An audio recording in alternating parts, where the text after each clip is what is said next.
What if everything you thought you knew about one of history's most pivotal figures was only one side of the story? For over 2 billion Christians, Jesus is the Son of God.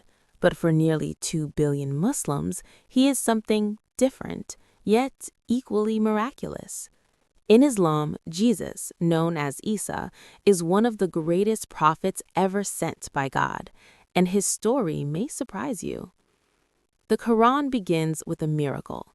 Mary, or Maryam, is described as one of the purest women in all of creation, chosen, honored, protected.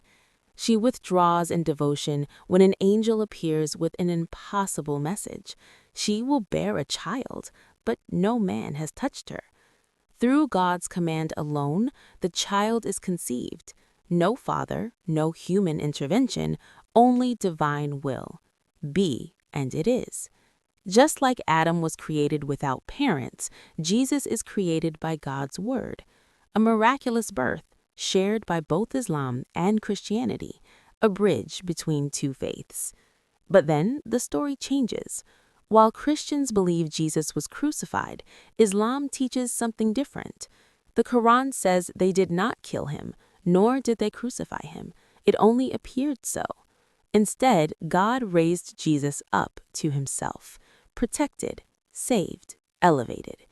In Islam, Jesus is not defeated, he is not executed, he is honored. And Muslims believe he will return again at the end of time to restore justice, to defeat deception, and to guide humanity back to truth. Two faiths, two perspectives, one miraculous figure.